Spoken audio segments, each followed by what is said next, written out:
President Putin of Russia wants Ukraine to give up territory if it wants peace. And reportedly, the territory in question is the Donbas region that comprises Donetsk and Luhansk region. Now, you need to remember this map because we'll come back to it later. It's important in this discussion. The question really is, will Ukraine withdraw from these regions that you just saw? And what's at stake if Ukraine is forced to accept Russian conditions for peace? It's what we're discussing today on News Desk. I'm Biresh Banerjee. And I'm Jared Reid. Now, the question of whether Ukraine accepts Russian demands to withdraw from Donbas has come up in the past few days. Why?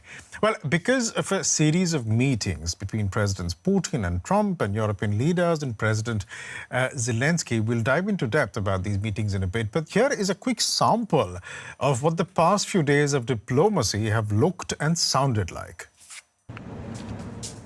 President Trump, your message to the people of Ukraine as world leaders gather here today. I'm optimistic that collectively we can reach an agreement that would deter any future aggression against Ukraine. We also need to discuss the possible exchanges of territory. The question of territory is a question that will leave to between me and Putin. As long as he thinks he can win through war, he'll do so, and his ultimate aim is to maximize his territory. The Russian demand that Kyiv give up the remaining parts of Donbas corresponds, to put it bluntly, to a proposal for the United States to give up Florida. Is there a date for you to meet with President Putin? The date? Yes. No, we don't have any date. No date as yet, but we'll discuss how we got to that point that President Zelensky was answering that question for a reporter. Exactly, and helping us have that discussion will be two guests. A lot of you will know DW's longtime Kyiv correspondent Nick Connolly, who's an old friend of News Desk, and George Barros from the Institute for the Study of War that's followed this conflict from day one using some very detailed maps, and I'm going to bring those into the conversation a little bit later on. Of course, too, we've got Cherie Chan, who's helping you all in the chat, and Cherie has an important question to ask you. A very important question indeed. This week we have a poll for you, and the question is, what's the most viable path to end the war in Ukraine? There are four options: freeze battle lines, territorial concessions, more Western pressure on Russia, or fighting continues long term. So remember to vote, and I will let you know the result later. Thanks a lot, Cherie. And of course, don't forget to send us in your questions and comments so I can bring them into the discussion with the help of Cherie. Some of you have already been writing in to our community post, which went up yesterday. Someone's written, Ukraine can't concede anything because that would undermine its own security. Instead, it's high time Europe concedes that it can no longer remain passive. Someone else has written, if Ukraine gave up the Donbas, they would lose a lot of their mineral wealth as well as their biggest, most important industrial region. And lastly, someone's written, well, either Ukraine gives it up or Russia takes it. The choice is theirs. So I guess some of these points we'll be getting into a little bit later today with our guests. Firstly, Nick Connolly in Kyiv, and then George Barros. Absolutely. I mean, lots of detailed points over there. European involvement, the importance of this region. And just to give you a bit of a primer, we do want to talk in detail about the importance of the Donbas region. And George Barros particularly will help us pass that through. And also Nick, who's been to a lot of the places that you will hear mentioned in our discussion. But you know what? Let's just do something, because the diplomacy has really kick-started since last week, and there have been so many announcements and so many meetings involving so many people. I just think it's worth just having a quick catch-up of where we are, what has been said so far, and what is it that we are looking forward to in the next few days and weeks. So here's a quick catch-up. Now let's just begin from last week. Now last week, you all remember the meeting in Alaska in Anchorage between Presidents Putin and President Trump. That is what that looked like. Don't miss out the handshake and the red carpet. Now, just a bit of a context about these optics. You're talking about President Putin, somebody who's been shunned by Western leaders, virtually a pariah in the Western world, coming back to meet and welcomed with a warm handshake by arguably the leader of the Western alliance, an American president, Donald Trump meeting on territory that a little more than 100 years back was Russian. That's something that was purchased by the United States. And also the man on the left here, President Putin, is a man with an ICC arrest warrant about him. And here he is on American soil meeting the American president. Kind of a victory for him having that meeting in the first place. Coming back in from the cold, and maybe Nick can talk about this when we talk to him, but then these did not really go down a storm, let's say, in Ukraine amongst people who've been fighting a Russian invasion, who arguably see President Putin as the invader. But moving on. So that was the meeting that happened in Anchorage. Now, on the day itself, nothing substantial emerged, but the reporting started to really come in and make sense a day later and in the days that followed. And what became clear is, based on source information, that President Putin apparently told President Trump that if Ukraine wanted peace, it would have to give up the Donbas region. Let's bring up that map that we showed you earlier. Now, the Donbas region essentially comprises these two areas, Luhansk and Donetsk. And what you see on this map here, the part that has been shaded, that is the part under Russian control. And if you see Donetsk particularly, there's a substantial portion that has not been shaded, which means it is under Ukrainian control and the Ukrainians are defending it. The Ukrainians don't want to give that up. But President Putin said that they should if they want peace. And he also promised that further along the front line towards the south, along where Crimea is and along those parts, that he would freeze the front line to make peace. That is the offer that was apparently made to President Putin in that meeting. Now, Donald Trump then posted on social media that there'd be no ceasefire with Russia going into discussing a war to end the war in Ukraine. The reason I bring the ceasefire part up is because European leaders before this meeting in Alaska had impressed upon Donald Trump that the first step towards sorting out the war in Ukraine has to be a ceasefire. You stop fighting so that there is a bit of peace, and then you talk about a long-term peace settlement. But Donald Trump seemed to have turned that on its head and thrown the talk of ceasefire out the window. That was after Alaska. Then on Monday, President Trump invited European leaders, including French President Macron, you see German leader Friedrich Merz, and also Italian leader Giorgia Meloni there, along with President Zelensky, to the White House for talks. Right. Now, the Europeans, particularly Friedrich Merz, the Chancellor of Germany, and President Macron of France, repeated that there needs to be a ceasefire first before an eventual peace settlement can happen, right? That was a point that they made. But also what seemed key to come out of this meeting was the issue of security guarantees. Right. Now, if you followed DW News or other earlier episodes of News Desk, we've talked about security guarantees, the fact that Ukraine requires some sort of a guarantee to ensure that if there is a peace, Russia does not attack Ukraine again. So some sort of a security guarantee.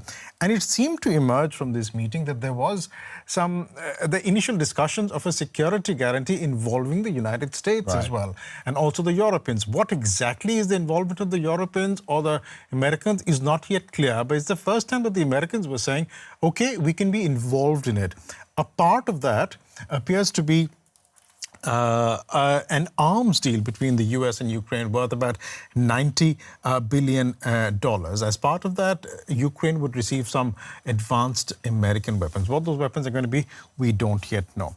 But security guarantees was an important development here because the Americans, remember, were initially saying before these talks, well, we're not going to be involved. This is something that is a European issue. But here they were saying, okay, we'll be involved in some way. How? We are yet waiting on the details on that. Now, that was the part about security guarantees, but then Donald Trump said something more significant after that. He said that the next steps would be a bilateral meeting between President Zelensky and President Putin. Where and when that is going to happen is not yet clear, and so far the signals from Russia have been less than enthusiastic. Will this even go ahead? And if this were to go ahead, and that's a very big if, what would follow next would be a trilateral meeting between Presidents Trump, Putin and Zelensky somewhere, we don't know where. So there's two big ifs in our future as to whether that happens. And if those two big ifs come true, then maybe we can start talking about a potential peace agreement for Ukraine. But then those are two very big ifs to go over. So that was a bit of a recap of where things are right now. I hope it sort of made sense. And I wonder if people have been saying something about that in the comments. Yeah, we have a comment from Nile, one of our long-time commenters. Thanks so much, Nile.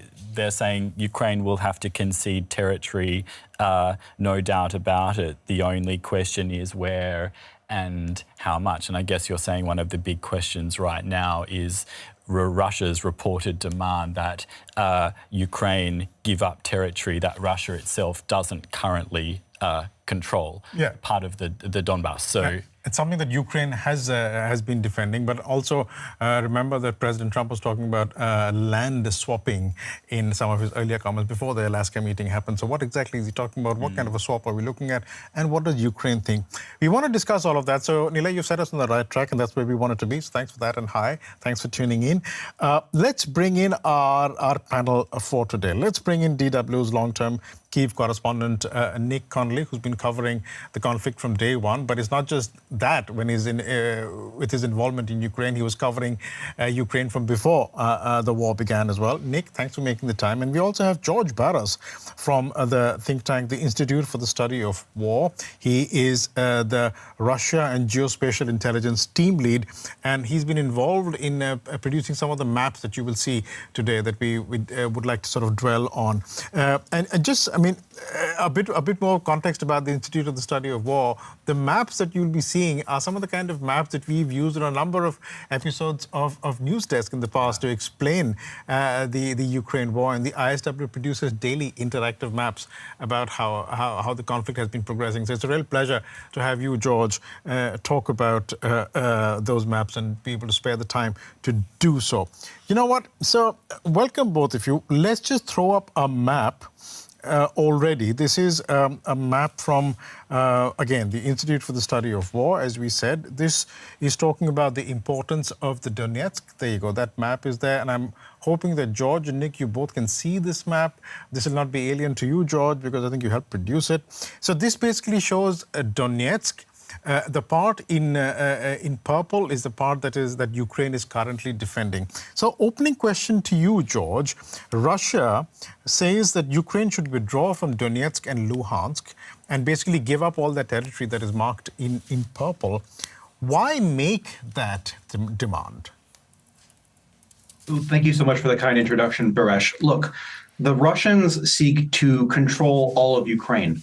They seek to control it politically. But they also seek, if they can't control it politically by getting control of the political strings in Kyiv, as they sought to do over the last decade, then they have to do it by force. They want to seize terrain, control it by force. Of course, war is simply just politics by other means. The Russians' operational objectives are to secure the territory closest to Russia and the territory that the Russians are prioritizing. And right now, they're prioritizing seizing Donetsk Oblast. Donetsk Oblast is very important for a number of reasons, operationally and strategically. When we're looking at this map here, encircled within that polygon, sort of in the center of the purple space, we have what we have dubbed the fortress belt of Ukrainian fortress cities. Starting in the north, those are Slavyansk, Kramatorsk, Rushkivka, and Konstantinivka. These are very large fortified cities with very many trenches, field fortifications. These are the strong posts that are the bulwark of the defense and the linchpin of eastern Ukraine. These actually have been frontline cities for a decade. Back in 2014, the Russians actually seized Slavyansk, and the Ukrainians subsequently pushed them out and pushed them back, and then fortified the heck out of it.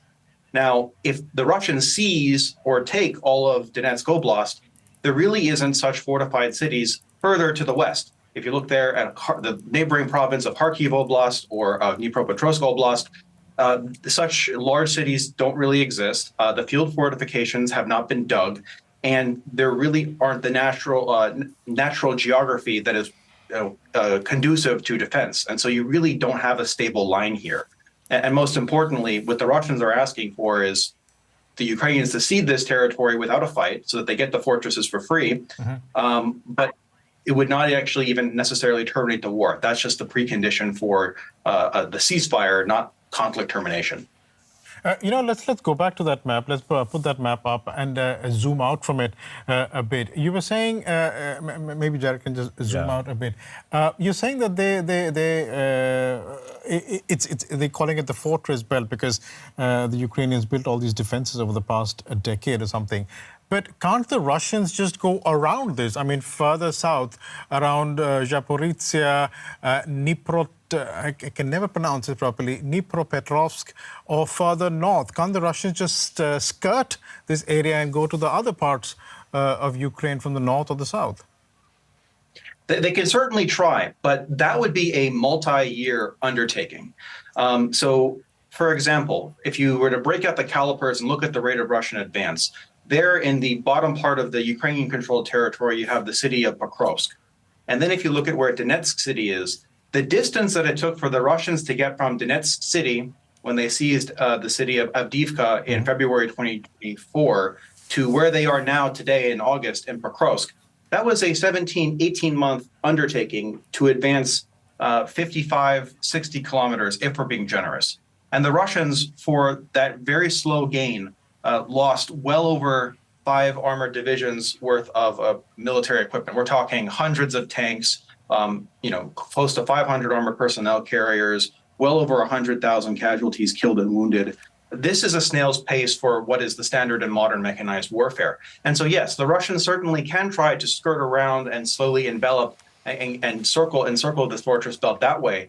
But that's still going to be a multi-year undertaking. And really, the Ukrainians have an opportunity here to do what they're doing with their defense in depth. Trade territory, trade space for attrition, and trade space for time. And in trading the Russian forces, create opportunities for counterattack if the West properly provides the Ukrainians the armament to be prepared to strike when the iron's hot. Right. I did want to talk about Pokrovsk and what's happening in Pokrovsk, because that is interesting. I'm glad that you mentioned it, but we'll not do that right now. Let's just delve on this map, and let's stay on this map for a bit. And this is where I want to bring you in, Nick, because we were talking before we had you on the discussion, and you said that you've been to these areas a number of times in the past 3 years. Can you tell us what this area looks like, and what are the kind of fortifications where the Ukrainians have prepared there? I mean, the fortifications, Biresh, you're not going to see. These are trenches. Sometimes you see stuff from the roads.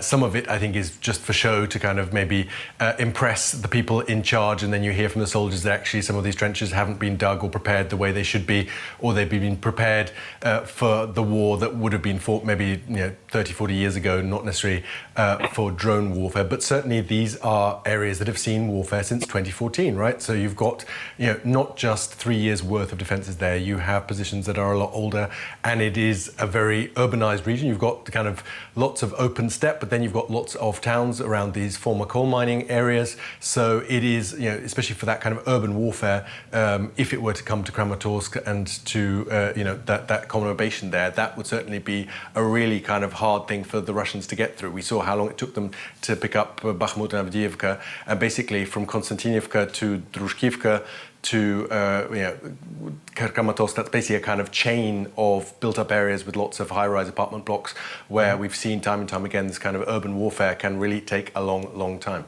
There was something in the comments earlier about this area being the Ukrainian industrial heartland, and also a concentration of mineral wealth. How significant is that for the Ukrainians, Nick? And are the Ukrainians being able to actually access some of the minerals in these war zones currently? I think the industrial thing is maybe a little dated. I think in Soviet times, this was a very, very active industrial area. But even before this war, lots of that kind of heavy industry had died just because of kind of capitalism and the fact that the kind of economic kind of added value chain that was previously connected to Russia had just fallen apart. So I think that is a little over kind of stated. Also, some of the factories and the kind of industrial know-how that used to be there has now moved. So, for instance, one of the biggest kind of factories that was based in Kramatorsk has now moved to Western Ukraine into safety. So lots of people with skills have left. As for what's underground, certainly there are lots of different mineral deposits there, not just coal, and in southern Ukraine also, but also, there just wasn't the capital to really mine any of this in a kind of major way even before the war. So I think this is all about potential losses rather than real active losses. I think what is true is that these certainly were cities that were politically very important in Ukraine because, as you'd mentioned, some of them had been taken by the Russians in 2014 and then taken back. They'd become the kind of capital or the kind of center of Ukrainian-controlled Donbas after Donetsk was taken, and now Mariupol obviously taken at the beginning of the war. So I think politically for Ukraine's leadership, if they were to fall, that would be a very, very big blow. George, can you explain to us? I mean, fortresses is one thing. I mean, you build defenses, but defenses by themselves don't just keep the enemy out, right? I mean, can you talk a bit about how Ukraine has been able to repel repeated Russian assaults on these positions? Sure thing. So the Russian front line has not come close enough to the fortress belt so far that you've actually had positional battles for the cities itself. What we've seen have been slow, grinding, positional, and very slow maneuver in the rural areas adjacent to these cities. Bakhmut was the closest thing that we had to urban combat in the center, and Bakhmut was sort of the first city that was close to the chain. So really what the Russians are trying to avoid here is they're trying to avoid a pitched battle for Kramatorsk and Druzhkivka and Konstantinivka, because we know from the Russian combat experience in Bakhmut and Mariupol that urban warfare, it takes a great amount of attrition on the attacking force. It is preferable for a defending force, and it takes a really, really long time. The battle for Mariupol took several months when the Russians thought it would only take about 2 or 3 weeks, and then the battle for Bakhmut also took several months as well. Each of these cities are about the same size or larger than Bakhmut, and so in addition to the field fortifications that the Ukrainians can deploy infantry to go hold down when they are presented with a pitched battle, they also have the city and the urban environment to fall back into, and use it to impale the Russians on the sharp end of a long spear. Let's bring up this interactive map that your institute and I think your team also works on. This is the daily interactive map that the ISW produces, showing the onset of battle and where the battle lines currently are. Yeah. And George, I would just like to sort of focus on Pokrovsk, and Pokrovsk particularly because it is at the southern end of this so-called fortress belt. So Jared is just going to try and zoom into it. There we go. We can see Pokrovsk over there. Can you talk a bit about what's happening in Pokrovsk? Because you look at the Russian advance, it seems to be enveloping or attempting to envelop Pokrovsk there. So what exactly are the Russians trying to do? Yeah, exactly. So Pokrovsk I push back slightly. Pokrovsk is not part of the fortress belt. It's geographically a little bit further away, and it's also a significantly smaller town. Pokrovsk has a pre-war population of closer to around 30,000, so it's about half as small as each of the fortress belt towns. But Pokrovsk was an operationally significant town, is an operationally significant town because it's a logistics hub, or at least it formerly served as a logistics hub. There's a rail line that goes to Pokrovsk. There's some important highways that led to Pokrovsk. And Pokrovsk was the logistics line that supported all of the adjacent Ukrainian tactical fighting positions because a lot of aid and equipment and material would come through Pokrovsk. The Russians have been trying to seize Pokrovsk since fall 2024. It was their fall 2024 offensive objective to seize Pokrovsk, and that has since protracted for over a year. The Russians are making ground around Pokrovsk, however, slowly but surely. It's a matter of time before the Ukrainians decide to withdraw from Pokrovsk. The Russians will seize it at this rate. Pokrovsk has achieved its objective of attriting a tremendous amount of Russian combat power and buying a lot of time. So I think operationally, in terms of how you can plan campaign cycles, Pokrovsk has served its purpose. But yes, the Russians have inched around. They've tried to envelop it. They've sent some sabotage and reconnaissance groups to go fight within the city itself. And I see it as really a matter of time until the Russians seize it.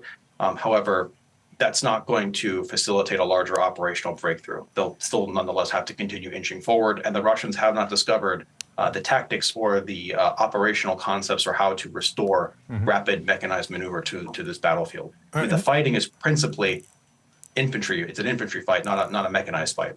Nick, can you expand a bit about the Ukrainian strategy there? You have George saying that Pokrovsk will eventually fall, but would have done the job. Is that the Ukrainian strategy here, to buy time, to cause Russian attrition, and then tactically withdraw to a different advantageous position? Is that how the Ukraine has been fighting the battle in Donetsk?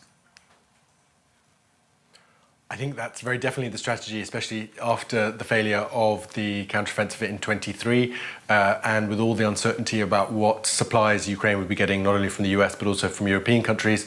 This has been about trying to wear down Vladimir Putin's army. Obviously, you have all those normal estimates from military experts talking about how many more troops you need to go and take territory rather than defend it. So it's about slowing this down, making it as kind of painful as possible for the Russian side. And we've been seeing also how drones change that battlefield. We've seen lots of Russian units going basically on foot or on motorbikes because so much of their armored vehicles, so many have been destroyed or they're just not getting supplied enough. So it is certainly the kind of tactic. We've seen most civilians leave Pokrovsk already. I think a long time ago already, you had kind of most of the kind of basic kind of civilian functions, post office, things like that, close or other kind of supermarkets, shops. So it's basically a question of most of these places have very old people who don't want to leave, or maybe people who are sympathetic to the Russians who stay around and wait for the Russian tanks to roll in.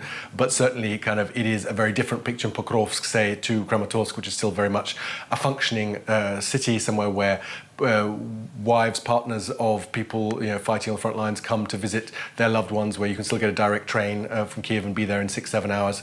Pokrovsk certainly basically has been kind of on notice for months now. I think basically at the end of last year, beginning of this year, we were expecting that headline to come through any day about Pokrovsk falling, and now here we are basically at the end of summer and it's still under Ukrainian control. We've had a comment about Pokrovsk. Someone's written it's important not just because it's supposedly a logistics hub, but because there are deposits of coking coal there, which is needed for steel making. So it's a strategically important place. Nick, you've been to so many. I think, Jared, Go ahead, Nick, please. The coking coal, in the big scheme of things, perhaps it's important, but I think it is a bit kind of academic at this point, right? Lots of the plants that would have taken that coking coal are further east in a place like Mariupol under Russian control. Yes, kind of if you open kind of Wikipedia, that is why it's important, but I mean, realistically, that significance is now lost, and especially lots of these kind of these mines, they were only basically workable with lots of government subsidy. I think the really important point is that this was the town that was on a direct road from Dnipro. It was kind of the entrance to the southern part of Donbas. That was where all the kind of troops would come in. Soldiers on rotation would take the train to Dnipro and then get on a coach, a bus from Dnipro to Pokrovsk. That is the main significance. This was always a fairly depressive kind of economically kind of depressive kind of out of touch town, but just in a very important location. Yeah, thanks for clearing that up, Nick. We've been talking about what's happening on the battlefield there right now, and all of this in the context of this reported Russian demand from Putin for Ukrainians to withdraw from their defensive positions and just hand over the rest of Donbas and Donetsk to Russia. I think it's just worth at this point just playing a soundbite from Donald Trump, who, remember, had talked about so-called land swapping ahead of his summit with President Putin last week. Let's just hear what Donald Trump has to say on this subject. The Ukrainian soldiers were brave as hell because they're fighting a force that's much, much bigger and, in theory, much more powerful. And, it's not like they've stopped. I assume you've all seen the map. A big chunk of territory is taken, and that territory has been taken. Now, they're talking about Donbas, but Donbas right now, as you know, is 79% owned and controlled by Russia. So they understand what that means. I don't know if they understand what that means.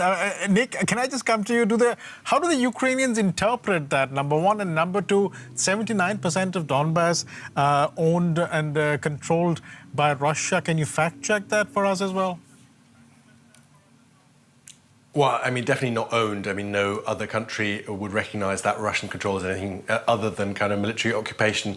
As for the numbers, I can't give you a kind of exact number. I mean, it is certainly the case that the majority of Donetsk region is under Russian control, but it is a significant chunk there in the kind of northwestern half of Donetsk region that is still under Ukrainian control. It is even bigger than the equivalent kind of chunks along the Ukrainian border that Russia controls in Kharkiv and Sumy, that seemingly Witkoff and Trump want to kind of have returned to Ukraine in return for Ukraine giving up this land. This is a significant chunk with big cities and still a pretty big population. So that is something that it's just totally kind of unthinkable for Zelensky to offer up. One of my colleagues is currently there, and she was talking to people there. And when you look at the kinds of responses people give you when you ask, what about some kind of deal to end this now, and you would just be under Russian control, would have to leave. That would be political suicide for Zelensky, not just from the army that has spent so many years fighting, has lost so many lives holding on to this territory, but also I think from a kind of civilian society point of view, I think there's just no appetite for that here, because people here do not believe that would be the end of anything with Putin. They think that as soon as one chunk of territory is offered up, then Putin's appetites would be whetted, and he'd be trying, if not immediately, but pretty soon, to get even more. That's really good you're bringing that up, because that is what a lot of people are asking, what is it exactly that Ukrainians themselves want? And you've given a really good, comprehensive answer there. So hopefully that's answered some of the questions in the chat right now. And this is what I want to bring in George and put you, George, in the unenviable position of trying to interpret the Trump White House. So when Donald Trump says they understand what that means, just based on what Nick is saying, that people in Donbas are not ready to give up or what is under Ukrainian control, does the Trump White House understand that that is the sentiment amongst Ukrainian people, and that's going to be potentially a non-starter? Look, I think the Trump administration correctly understands that politically it's unpalatable. But what I suspect the administration has not yet fully appreciated, and I say the administration if it's a monolith, it's not a monolith. There's different actors and groups of people, of course. I think some members of the administration don't fully value the military utility of that specific terrain, of the plus or minus 35% of Donetsk Oblast that the Ukrainians still control. Look, it's going to take the Russians many years to do the necessary war fighting to slog their way through all of that. The British Ministry of Defense recently put forward an assessment that it would take the Russians about 3 or 4 years and close to well over another 1.5 million casualties to be able to seize this territory. We happen to agree with that assessment. For the Russians to take it, it puts the Ukrainians on a much less favorable footing. It's very difficult to have a credible deterrence force because the terrain is not favorable for a defense further away from there. You should not give away your strongest positions that are likely to, present military challenges to an attacking force when you simply roll out the red carpet, allow them to take your strong points, and then essentially leave yourself with a bunch of relatively weak points, only to be the new backstop. Really, the current backstop is the preferable backstop. And Nick, just constitutionally speaking as well, Ukraine just simply cannot afford to hand over the rest of Donbas to the Russians, can it? That is not in Volodymyr Zelensky's power, according to the Constitution, to just hand over territory. That's right. I think realistically, the only kind of politically acceptable compromise, if there is going to be one, and I'm not sure there will be, because it seems like Vladimir Putin wants to carry on fighting. But if you were open for a deal now, I think freezing the current line of the front line is the only thing that works for Ukraine, and that's the only thing that Zelensky can realistically agree to. So I think from Ukraine's perspective now, this is all about Vladimir Putin playing for time, pretending to Trump that he is up for negotiation, but trying to put the bar so high by saying, look, no ceasefire, we're going to have some huge, comprehensive peace deal, maybe even involving not just Ukraine, but also questioning the whole security architecture of NATO in Eastern Central Europe. He talks about the countries that joined NATO after 1997. So basically pushing it so far that he still has years and years of time to carry on fighting while not being blamed by Trump. But does Russia, George, maybe you can answer this, does Russia really have years and years of resources to be able to continue fighting in Ukraine? I mean, there's a whole load of sanctions that have been applied on Russia. Are they going to start taking effect? Are they going to begin biting and reducing the war-fighting capability of Russia anytime soon? So we've seen the Russians change their warfighting tactics in order to husband material that they're losing and resources that they're losing in Ukraine. Look, the laws of economics and the laws of scarcity do apply to the Russians as well. There's a lot of mythology about how it doesn't matter if you kill or wound 1 million Russians, they'll counterattack with 2 million more. And there's these myths about how Russia is this endless wellspring of manpower. But resources are finite. And the war effort has been creating significant externalities on the Russian economy and the Russian labor pool and the Russian demographic and population situation.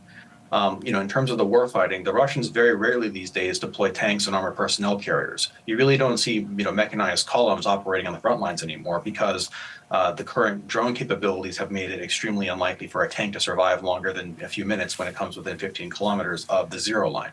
And so for those reasons, the Russians have stopped using tanks, really, not entirely, but drastically reduced their usage of tanks, of armored personnel carriers, and the Soviet stores that they've been losing has been horrific. And they're working to try to reconstitute that. In terms of the force generation, look, the Russians lose on average between 30 to 35,000 casualties killed and wounded per month. The Russians are, however, recruiting about actually a little bit north of that number, and so they're able to sustain it for now. But it's at the cost of Russia's population and at the cost of Russia's economy. Putin made a drastic mistake in how to do force generation for this war. What Putin should have done is use the Russian state's monopoly of violence to coerce hundreds of thousands or millions of Russians and press them into military service. But what he did instead was create an alternative social contract, which is, I don't force you to fight in Ukraine, I pay you to fight in Ukraine. And so the Kremlin actually offers each fighter a luxurious compensation package with sign-on bonuses and a variety of other perks and benefits. And the sign-on bonuses have ranged, at the beginning, they were giving a couple $1,000s here and there, but they maxed out last summer around $36,000 to $40,000 one-time sign-up bonus, not even including your salary. For the average Russian, that's life-changing amounts of money, given how bad wealth inequality in Russia is. Now, that, of course, is a fast track to actually bankrupt your funds at that rate if you just look at the scale. But it also creates other monetary effects. We do know that inflation is running high in Russia. The interest rate is currently 19%, which is very, very high. It's caused monetary policy effects. It's created limitations on the use of capital. And it's also created great disruptions to the labor market. Because the fact of the matter is that, military-age males between 18 to 60 or so in Russia, you can do one of two things. You can either contribute to the domestic economy and GDP, or you can put on a uniform and go fight in Ukraine, but you can't do both simultaneously. And the dead and the wounded do neither. In fact, the wounded actually take up benefits because now they have entitlements. Russia has a labor deficit, for example, and when you keep trying to pull 30 to 35 or 40,000 people per month, they have to come from somewhere. And look, I don't know the time or the day or the hour when the Russian war machine will stop, but I think it's a mistake to assume that the Russians can keep going forever. And certainly we should try to push them to their limits because the attrition ratios are favorable to the Ukrainians and they can be improved further with better technology and support from the West. George, thanks very much for that. Jared Reed here. Someone's asking, they're saying the issue is Putin can't stop because Russia, the economy will collapse if the war ends. Could you answer that question for our viewer? Look, I think there's a compelling case for elements of that argument. Putin he has no good options because if he ends the war, then he has to figure out how do I find employment for several hundreds of thousands of military men who now have to come back to civilian jobs to an economy that's not retooled to accept all that many workers. And so that would cause a massive problem. And Putin would really rather not have to do that. At the same token, though, continuing the war with the current strategy, which burns resources like crazy, that is also not particularly sustainable. So Putin is kind of in a catch-22, damned if he does, damned if he doesn't. The preference seems to be to continue fighting because that has less political ramifications because if Putin stops the fighting without achieving his political objectives, and that will be an embarrassment as well. And so given our understanding of Putin's strategy and the pressures that he is facing, he really has strong incentives to not end this war, especially when his forces are advancing tactically on the ground. He is consistently making gains. And so I think the Western strategy should be, shaped by our understanding of how Putin is likely to, react to any propositions we might make. Nick, Donald Trump has sort of alluded to this. He has talked about Russia being a bigger power than Ukraine and therefore having more resources.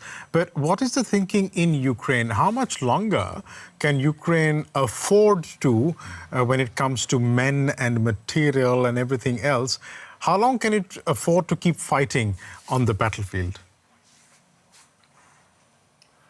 Look, Biresh, the deal is that all the kind of casualty figures, that's all secret. That is not public information. Obviously, we get kind of indirect indications. We hear from units, people talking on Telegram, soldiers speaking directly to their readers, saying things they might not be allowed to say officially about areas of the front lines that are seeing particularly heavy losses. But more broadly, firstly, defending, you're taking fewer resources to do so than attacking, and there is a push to use a lot more technology and to get human beings further away from the front line, from the zero line, from the Russians, and replace them with land drones, replace them with drones in the sky, and basically, try and technologize their way out of this problem. It obviously doesn't work in everything, and there is a huge problem recruiting infantry soldiers. No one wants to be looking, at the Russian positions a couple of hundred meters or a few kilometers across a field. That is a huge issue, and certainly there have been losses of territory because Ukraine simply didn't have enough infantry units. But I think broadly, it doesn't feel in terms of the kind of panic. It doesn't feel as kind of problematic as it did maybe a year ago. I think there is a kind of new normal. There is a sense in which basically people here have got used to this kind of war now. Also the kind of public reaction to mobilization, to people being called up who don't want to fight, people being caught at home, people who've been ignoring their call-up letters. That is still very problematic. Politically, socially, it is very unpopular, but I think people have got used to it and are more familiar with it than was the case a year and a half ago. George, President Trump has threatened Russia on a number of occasions with sanctions or very severe consequences if the war doesn't end. Theoretically, if the United States were to, impose sanctions on the Russians, would that hasten the end of Russia's war on the battlefield? Look, Russia is fundamentally a rentier state. They depend a lot on their hydrocarbon exports. If we can target and degrade the income from Russian oil in particular, that would be very good for degrading the Russian war effort because of the cost associated with it. But I want to be very clear here. There's a temptation here, I think, amongst many policymakers to look at financial instruments and think that they can achieve maximum pressure or achieve a closer end to the war with economic tools. And economic tools are good. We should intensify them. But a prerequisite for the maximum pressure that we can put against Russia is actually military aid, because it is the casualties that the Ukrainians generate at the front line that is driving Russia's economic woes at the end of the day. I mean, that is the engine that drives this. And so if we're going to talk about how do we actually get the Russians to stop, yes, there must be those sanctions and other policy tools in the economic realm, but the Ukrainians need those weapons. And to Nick's point earlier, weapons are incredibly important for Ukrainian mobilization and force generation too. Because to be given an infantry billet as a Ukrainian serviceman, that's a death sentence. That's close to being a death sentence. Because so many Ukrainian infantry units, they're essentially like World War I style, light dismounted infantry or very lightly motorized infantry. They rely on volunteer donated Toyota Hiluxes and other sorts of vehicles to do their rotations to get in and out close to the tactical front lines. Now, if the United States and the other allies, however, provided the Ukrainians fleets of armored personnel carriers, APCs, infantry fighting vehicles to make the rotations more secure by giving them that additional ability and survivability, then that makes the proposition to becoming an infantryman much more appealing. And actually, in 2023, when the U.S. was giving the Ukrainians large fleets of armored vehicles, the recruitment was going gangbusters. Everyone was lining up to go jump into those vehicles, but those vehicles have since dried up. So how do you view the recent deal making? Sorry, Jared, I didn't know you wanted to come in. Let me just finish this point. But just on that point, George, so it appears now that the Europeans and the Americans have come to some sort of an understanding that the Europeans will basically pay for weapons that eventually end up in Ukrainian hands. Is that an efficient way to do this, or should the United States go back to directly just sending weapons to the Ukrainians the way they were in the previous administration? Look, it's a massive win, because we were facing down the gun of the barrel of a most dangerous course of action where Washington and the Trump administration would simply say, we can't solve this war, we're taking our toys home and we're done. Europe, Ukraine, enjoy your war. We have evaded that, and we've evaded that because the Trump administration's position has never been we love Russia. It's never been we hate Ukraine. We're cutting them off for those reasons. It was always, unfortunate as the plight of the Ukrainians might be, this war is too expensive, and the American taxpayer should not foot that bill any longer. So now what we're seeing is a mechanism by which it is now no longer the American taxpayer who is footing the bill for this, but now it's the European taxpayer and getting the equipment to Ukraine. I'm sure it's slightly less inefficient, slightly more inefficient because of that matter. I think there's ways that the European taxpayer should not foot the bill. For example, if there's all that frozen Russian assets sitting in Euroclear that could be used to finance a large portion of that as well. But the important thing is that Ukraine will be receiving Patriot interceptors.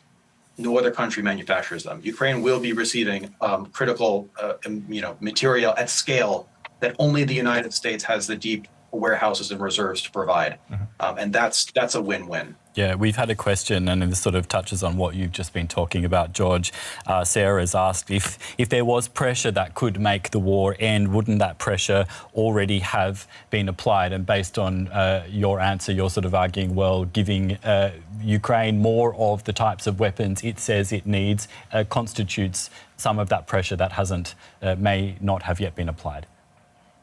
Yeah, absolutely. I mean, if you take out the microscope and look at the kinds of aid and the quantities and the scales at which they were provided to Ukraine, it's not a surprise that the effects, while good, have been insufficient to really achieve significant battlefield impacts. Let's take, for example, the case of the Abrams tanks. The United States sent Ukraine 1 battalion's worth of Abrams tanks, 31 tanks. Those were promised and pledged in earlier mid-2023, but they only arrived in country in October 2023, well after the Ukrainian counteroffensive had already culminated and failed. It would have been great if those tanks were actually there to take part in the fighting. But again, it was also such a small number, and the Americans have thousands of Abrams tanks in reserve that we certainly could make a difference there. The ATACMS missile system, we debated for years about whether or not to provide the Ukrainians the ATACMS system. We finally gave the Biden administration finally approved giving the Ukrainians the ATACMS long-range or short-range ballistic missile system in fall 2023. And the first strike that the Ukrainians conducted with those missiles were against an airfield in occupied Ukraine in Donetsk, where the Russians had been doing attack helicopter sorties that helped blunt the Ukrainian counteroffensive. That ATACMS missile strike should have happened on day 0 of the counteroffensive, not several months into the counteroffensive after most of the decisive fighting had been had. And so if we look at, the timing, the rules of engagement that we impose on certain weapon systems, and we really only in November of 2024 became comfortable with allowing the Ukrainians to do fire missions with American-provided weapons in Russia, which I would argue is a military prerequisite for degrading Russian logistics, and certainly the scales. We have a lot of unexplored pressure that we've not been willing to take for a variety of different reasons. And Nick, in Kyiv, what do the Ukrainians need right now on the battlefield? I mean, starting obviously with boots on the ground and more personnel. I think, right now, when you talk to people there, they talk a lot about their own issues and Ukrainian army failings in terms of command structures, in terms of logistics. There's a lot of self-criticism and kind of healthy willingness to kind of go through past failings. Obviously, there can never be enough ammunition. Obviously, they would like more deep strike capacity to, as George mentioned, take out Russian logistics. They're trying to do it with their own capacity, with their own drones. Lots of the problem in recent months has been that the Ukrainian drones can reach those targets in Russia, but they're not heavy enough. They don't carry heavy enough of a kind of warhead to actually do irreparable damage to factories or oil installations or pipelines, so they maybe shut them down for a few days but don't take them out. So certainly all of that is very welcome. But what I'm hearing from the people I speak to who are on the front lines, they are very critical of their own command, of a lack of coordination, of kind of chaotic action. For instance, when one unit takes over positions that have been kind of occupied by a different brigade, say, for a year previously, it is not a given that they will do a kind of structured handover and tell the new people where the Russians are, what they've had to deal with, where to, best to do that or the other. That is only based on personal relations, on, good luck of people knowing each other. And often enough, a unit will be, stationed at a position and will basically have to make all the mistakes and get all those losses before they work out the stuff that could have been provided to them by their predecessors. Okay, I'd like to just take this discussion forward and talk a bit about potential security guarantees for Ukraine as we await some sort sort of a peace deal, whenever that is in our future. And the whole thing of security guarantees and U.S. involvement therein was one of the major outcomes of the key takeaways from the Monday meeting with the European leaders and also with President Zelensky in the White House. Nick, what is the Ukrainian understanding of the security guarantees that are being talked about as of now? I think that is a very good question, but I'm not sure anyone has an answer, even President Zelensky. We are hearing so much stuff coming out of Washington, but also out of European capitals. Lots of it contradicts each other. There is no clear kind of line for now. We had even sources close to Trump indicating maybe some kind of US involvement on the ground, which seemed outlandish, and then surprise, surprise, a few days later was then ruled out, having been kind of put into the game. We are now basically, the most important question is which European countries are in and how many troops are they going to provide. Obviously the UK was pretty early with that. Keir Starmer coming out with the suggestion to send peacekeepers at the beginning of the year, and then he kind of rode that back when he realized that other European countries weren't ready to go as far as he was, and he didn't want to go it alone. And most crucially, would the US provide air support and kind of a backstop to those European forces in case they did actually end up fighting Russian troops in Ukraine? So I think, from Ukraine's perspective, anything is welcome, but obviously they want something that's not just kind of symbolic, kind of observing mission. They would want to have something that is at least kind of a tripwire like the current kind of NATO system in the Baltic countries, but ideally more. They are aware that it's unlikely that those Western troops will be along the front lines. They'll be staring down the barrel of a gun at Russian troops. They're more likely to be in the kind of center of the country, maybe also providing air protection to kind of protect the skies, at least of kind of Western Ukraine. But I think there is a sense that things are happening, and that finally the European countries who are trying to kind of put this off and to hope that once again America would do this job for them are now seeing that without their involvement, without them really putting resources on the line, nothing is going to happen, and Trump most likely will come up with a pretty bad deal for Ukraine. So there is a sense that the Europeans are being forced now to maybe do more than they would want to and actually provide something substantive. George, can you give us more of a substantive answer on what the US involvement in any security guarantee is going to be? Look, the policy is still being formed, so I can't say what it's going to be. But the current discourse is about the United States providing coordination, providing intelligence support. Of course, we have exquisite intelligence with European Command, and then an air power support role. I think that we'll likely have a policy debate about whether or not you have U.S. troops on the ground. What I think is more interesting, really, though, are the requirements for the security guarantee. And what the requirements must be for it to be effective at deterring future Russian aggression against Ukraine. Look, it doesn't have to be NATO. In fact, there are better deals that we can cut Ukraine better than the NATO alliance, in my judgment.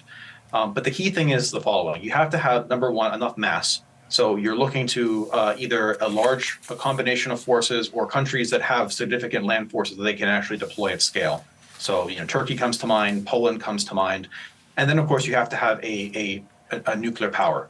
And so that really limits you down to the United States, France, or the UK. And those must be involved, because at the end of the day, you must be threatening to go to war with Russia if the Russians are to reinvade, because otherwise it's not going to be effective. The Ukrainians already have a toothless security guarantee in the form of the Budapest Memorandum of 94. Right. We had Minsk I, we had Minsk II. Those all failed. And so we must not have a second Budapest or a third Minsk. For an administration that has promised to the people and came on the back of ending wars and not being involved in foreign wars at all, is there any security guarantee for Ukraine that does not involve the realistic idea that America might have to face up with Russia on the battlefield?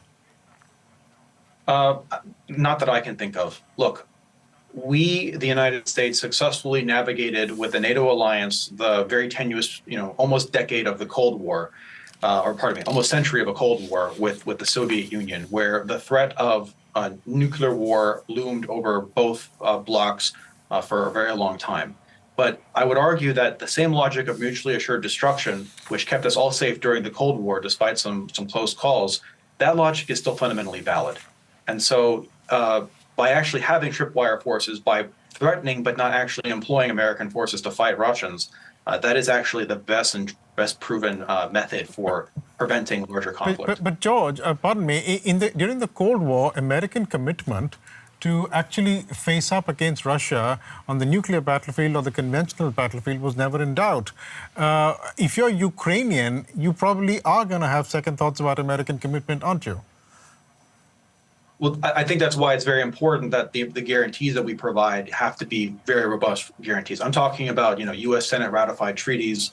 If you look at, for example, the treaty that the United States has with Japan, which I think could provide a good model, it's much more robust than NATO. Because, of course, if a NATO member is under attack, Article 5, it's a question about whether or not it's unanimous at the NATO Council, and then it actually doesn't oblige you to have a military response. The treaty says the parties will take the measures that they deem necessary to respond. With the deal with Japan, it's very simple. If Japan is attacked and they invoke the treaty, the United States is legally obliged to go to their defense, no questions asked. And so I think Ukraine needs something similar to that to, have a guarantee that is insulated from political administrations, political cycles, and various other things that are going to change over the years. Nick, just hearing what George is saying, that makes a lot of sense. Do the Ukrainians think they will get something like this with the Americans, or they will need something like this with the Europeans? I think there is a lot of skepticism that is actually going to be forthcoming from the Trump team, given their history with Ukraine and given how enamored they seem with the kind of, what they perceive to be the kind of the greatness, the scale of Russia and its leader. I think certainly there is hope that the Europeans will be forced into doing more. I think they're really seeing that there is a change in tone from Merz versus Scholz in Germany, that he is more kind of wholeheartedly and vocal about his support for Ukraine than was the case before. I think I just want to make one quite quick remark about the security guarantees. It had seemed coming out of Alaska, out of that meeting between Trump and Putin, that the Russians were okay with security guarantees for Ukraine. And now, surprise, surprise, a few days later, they are saying, oh, well, any NATO country involved in the security guarantees, let alone, peacekeepers, boots on the ground from those said countries in Ukraine, that is obviously not something that we can accept. And, there's been lots of people kind of Kremlin adjacent suggesting Chinese peacekeepers or other kind of nations that are more acceptable to them. So I think any kind of freezing deal on this war is very far off, because the Russians just aren't going to accept anything that really prevents them coming into Ukraine whenever they want. This was never about Russia being scared of Ukraine or NATO launching attack on Russia from Ukraine. This was always about leaving Ukraine vulnerable, making sure that they can come in and do what they want whenever they want, because obviously a NATO membership or some kind of security relationship with the US would put an end to that. We've had a few comments about NATO and what a potential security guarantee that isn't NATO does involve. So thank you to both of you for answering some of these questions from the chat. Yeah. I just had I think I'm going to try and wrap things up a bit with a look to the future. And maybe you all can look into the future in your respective crystal balls and tell us what's going to happen. Let me come to you first, George. What do you think we are going to see in the coming weeks and months? There's talk of a bilateral meeting between Presidents Putin and Zelensky. Will that happen? How do you see this moving forward and developing in the next few weeks? Look, we could be surprised, but I don't expect for there to be a bilateral or a trilateral. Perhaps there might be a trilateral, but look, it was very telling when following the recent presidential meeting in the White House with the European leaders that the readouts between the Kremlin, provided by Mr. Ushakov, the Kremlin presidential aide, and Donald Trump on Truth Social were very different. Trump said that there's going to be a trilateral, then after that, bilateral. And then Ushakov's readout said that Trump briefed the Kremlin on what had happened, and that the Russian side are happy to have Russian-Ukrainian delegation talks, but certainly not at the presidential level. The Kremlin has been deriding every single Ukrainian president since 2014 as illegitimate, and Putin really has not had the political conditions to negotiate with the Russians. So I think what we're going to see is a continuation of war fighting. I don't think we're going to get a ceasefire by the end of this year. I think, we'll have some interesting tactical battles on the front line. The Russians will make some more gains at high costs. I expect Pokrovsk will be seized by this time within the next 6 months, but I don't know the time or the hour. And that will be looking more of this Ukrainian defense in depth. While the real question is, what do the European states try to do to shore up those positions in the meantime? Nick, what do you think we're going to be seeing in the next few weeks and months? I wish I had something more interesting to say, but I agree with George. I think it's going to be more of the same. You really get a sense that people in Europe particularly are desperate for this to be over and are kind of very keen to jump on any bit of news that might suggest a quick end. There was huge expectation of the meeting in Alaska, and then surprise, surprise, not a lot happened conclusively. I think people here in Ukraine have got used to this. They are getting better, as weird as it sounds, at being a civilian in wartime. People maybe read a bit less Telegram news than they used to. They are able to focus on other things to try and stay sane at a situation, at a time when obviously getting a night's sleep in Kyiv is not easy because of the constant air alerts. And I think it is going to be about trying to hold on to as much territory as possible with the lowest possible losses, and using technology to put fewer people in harm's way, and hoping, as George also said, for the Europeans to step up and actually provide a bit more in the way of weapons without waiting for the Americans to go first. We'll leave it there for the moment. Thank you both gentlemen for joining us, making the time. George, thanks so much for your insights. Nick, always a pleasure talking to you and getting an idea of what Ukraine is thinking. Thanks so much, both of you. Thank you. Thank you, Biresh. And I believe we had a poll. I don't know if you closed it or not. I should have checked with you first. I should have given you a bit of a We're warning. in the process of closing it, but we can still announce the poll result for now. We have... Oh, wait, let me just repeat the question, if anyone missed the question. So this week we are asking, what's the most viable path to end the war in Ukraine? We've got 297 votes. 39% said more Western pressure on Russia, 35% said territorial concessions, 15% says freeze battle lines, and 11% says fighting continues long term. Okay. Well, that's interesting because both of our experts were saying, expecting that the fighting would continue in the foreseeable future. And this idea of territorial concessions, at least from the Ukrainian side, is a complete non-starter. Yeah. So it's completely opposite to what the experts were telling us. But then, hey, that's why we have polls. So good to hear what you think, but at least the large majority believe that more Western pressure should be forthcoming on Russia. Will that happen? We don't know. Let's see. That's it for this week's News Desk. We're going to be back again next week with another episode. I don't know if it's going to be on Ukraine. We'll have to wait a week and see, but just a reminder, we'll post next week's news topic, so whether it's on Ukraine or on something else, a day before News Desk starts. So on Tuesday, that means you can see what we're going to be talking about and also weigh in on the community post. But thank you to everyone who has had their say today. We really appreciate it. Thanks. Thanks so much. Bye, everybody.